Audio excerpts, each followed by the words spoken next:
नमस्कार दोस्तों, ये video editorial compilation for mains का पार्ट है। आप प्लेलिस्ट में जाके एडिटोरियल की वीडियोस पेपर वाइज और टॉपिक वाइज देख सकते हो। और अगर आप दिसंबर 2019 के बाद की वीडियोस को देखना चाहते हो तो वीडियो के नीचे मौजूद ज्वाइन बटन की सहायता से आप मेंबरशिप को ज्वाइन कर सकते हो। चलिए डिस्कशन स्टार्ट करते हैं। आप जीएस पेपर 3 के इस टॉपिक से आर्टिकल को कनेक्ट कर सकते हो। सबसे पहले हम बात करते हैं बैकग्राउंड की। देखो, 1965 से पहले फूड ग्रेन्स के मामले में इंडिया सेल्फ सफिशिएंट नहीं था। मतलब हमारे देश की जनता का पेट भरने के लिए जितने फूड ग्रेन्स की आवश्यकता थी वो हम प्रोड्यूस नहीं कर पा रहे थे और हमें फूड ग्रेन्स को इंपोर्ट करना पड़ रहा था दूसरे देशों से। आपने यूएसए के PL480 प्रोग्राम के बारे में सुना होगा। इस प्रोग्राम के तहत हम यूएसए से फूड ग्रेन्स प्राप्त कर रहे थे। उन दिनों जब देखो यूएसए से फूड ग्रेन्स के शिप मुंबई के कोस्ट पर पहुंचते थे तो ये अपने आप में एक बड़ी न्यूज़ बना करती थी। टाइम्स ऑफ इंडिया के फ्रंट पेज पे ये न्यूज़ छपा करती थी कि हम यूएसए से 2 जो फूड ग्रेन्स के शिप हैं वो इंडिया में पहुंच चुके हैं। उसके बाद मिड ऑफ 1960s में आया ग्रीन रेवोल्यूशन। ग्रीन रेवोल्यूशन में एक तो देखो एग्रीकल्चर में यानी फूड ग्रेन प्रोडक्शन में टेक्नोलॉजी में एडवांसमेंट आई, नई क्वालिटी के सीड्स प्रोड्यूस हुए। इसके साथ साथ सरकार ने भी काफ़ी बढ़िया इंस्टीट्यूशनल अरेंजमेंट किया, फॉर एग्जांपल MSP, जिसकी सहायता से हमारे देश में फूड ग्रेन्स का प्रोडक्शन इंक्रीज हुआ। पंजाब, हरियाणा, वेस्टर्न उत्तर प्रदेश ये वो स्टेट्स थे जिन्होंने सबसे पहले ग्रीन रेवोल्यूशन टेक्नोलॉजी को अडोप्ट किया खेती में और इसका इनको फ़ायदा भी हुआ। फर्स्ट ग्रीन रेवोल्यूशन का मेजर बेनिफिट जिन स्टेट्स को हुआ वो यही हैं, पंजाब, हरियाणा, वेस्टर्न उत्तर प्रदेश। देखो, फर्स्ट ग्रीन रेवोल्यूशन में वीट और राइस का प्रोडक्शन ज़्यादा इंक्रीज हुआ। इसके रीजंस भी हैं। सबसे पहला रीज़न, वैसे तो देखो सरकार MSP अनाउंस करती है 23-24 क्रॉप्स के आसपास, लेकिन प्रोक्योर सरकार 2-3 क्रॉप्स को करती है जिनमें से वीट और राइस मेन हैं। तो देखो, स्टेट ने जब गारंटी दी किसानों को कि आप वीट और राइस प्रोड्यूस कीजिए और कोई चिंता की बात नहीं है, हम एक निश्चित प्राइस पर आपके वीट एंड राइस को प्रोक्योर करेंगे, तो किसानों को लगा कि वीट एंड राइस प्रोड्यूस करना ज़्यादा उचित है। तो ज़्यादा से ज़्यादा किसान वीट एंड राइस को प्रोड्यूस करने लगे। उसके बाद नेक्स्ट है टेक्नोलॉजिकल एडवांसमेंट। टेक्नोलॉजिकल एडवांसमेंट्स भी राइस एंड वीट में ज़्यादा आई, दूसरी क्रॉप्स में इतनी ज़्यादा नहीं आई। Public sector agriculture research and development ने अपनी बेस्ट रिसोर्सेज को एलोकेट किया इन 2 क्रॉप्स पर रिसर्च करने के लिए, क्योंकि ये स्टेपल क्रॉप्स थी। डाइट में major part rice and wheat का होता है। उसके बाद नेक्स्ट है इनपुट सब्सिडीज। गवर्नमेंट ने डायरेक्टली भी काफ़ी तरह की इनपुट सब्सिडीज देने स्टार्ट की वीट एंड राइस के प्रोडक्शन पर। जैसे देखो, यूरिया पर सरकार के द्वारा सब्सिडी दी जाती है। तो ये कुछ मेन रीजंस हैं जिसकी वजह से राइस एंड वीट प्रोडक्शन ज़्यादा होने लगा हमारे देश में। यानी ग्रीन रेवोल्यूशन का सबसे ज़्यादा जो लाभ हुआ वो राइस एंड वीट प्रोडक्शन को हुआ। लेकिन देखो, फर्स्ट ग्रीन रेवोल्यूशन के काफ़ी ज़्यादा नुकसान भी हुए। शुरू में तो फ़ायदा हुआ, जैसा आपको पता है, पहले हम फूड ग्रेन्स को इंपोर्ट कर रहे थे, लेकिन ग्रीन रेवोल्यूशन के बाद देश में फूड सिक्योरिटी इंश्योर हुई। फूड ग्रेन्स के मामले में हम सेल्फ सफिशिएंट हो गए। हमें दूसरे देशों के ऊपर हमारी जो निर्भरता थी वो ख़त्म हो गई। लेकिन देखो, इसके काफ़ी सारे नुकसान भी हुए। जैसे सबसे पहला नुकसान है इन्वायरमेंटल इफेक्ट्स। सामान्यतः देखो, राइस उन एरियाज में उगाया जाता है जहाँ पे रेनफॉल अच्छी खासी होती है, क्योंकि राइस को उगाने के लिए पानी की आवश्यकता ज़्यादा होती है। अब वैसे पंजाब हरियाणा में ज़्यादा बारिश होती नहीं है, लेकिन पहले ग्राउंड वाटर का लेवल अच्छा खासा था, तो ट्यूबवेल लगा लगा के किसान राइस की खेती करने लगे, पैडी उगाने लगे। बट देखो, ग्राउंड वाटर का इतना ज़्यादा एक्सप्लॉयटेशन हो गया है कि अब ग्राउंड वाटर लेवल काफ़ी ज़्यादा कम हो गया है पंजाब हरियाणा के उन एरियाज़ में जहाँ पे पैडी की खेती की जाती है।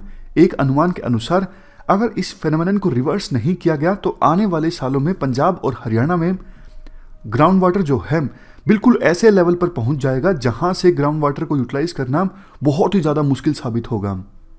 इसके बाद नेक्स्ट है पैडी स्टेबल। पैडी हार्वेस्टिंग के बाद क्रॉप रेजिड्यूज को जला दिया जाता है, जिसकी वजह से विंटर सीजन में नॉर्थ इंडिया में पोल्यूशन का लेवल काफ़ी ज़्यादा बढ़ जाता है।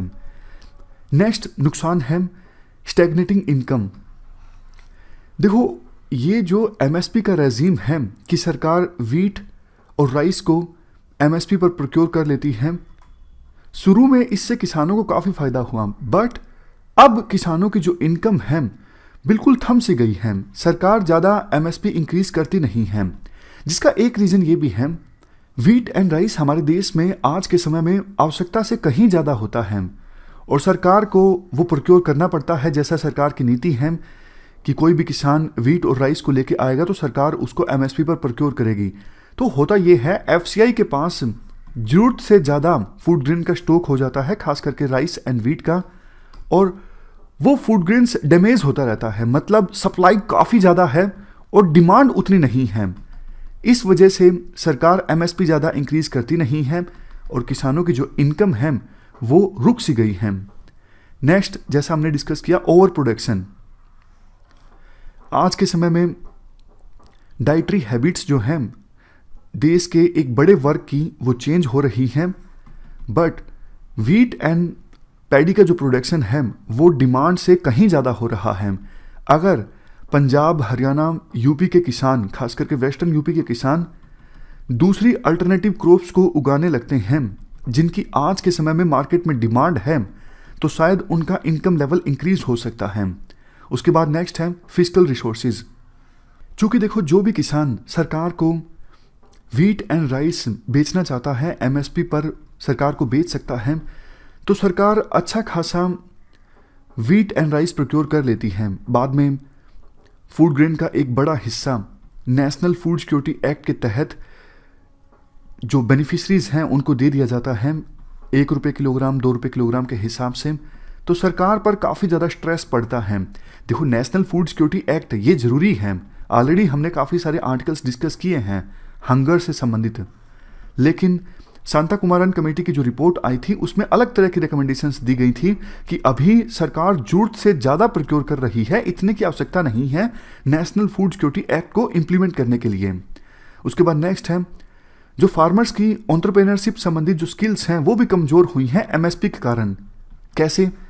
राइटर ये कहते हैं, पिछले 50 सालों से किसान जो हैं वो सैलरीड पर्सन्स की तरह काम कर रहे हैं, उनको कोई डर नहीं है, उनको पता है वीट एंड राइस जो है वो तो सरकार प्रोक्योर कर ही लेगी।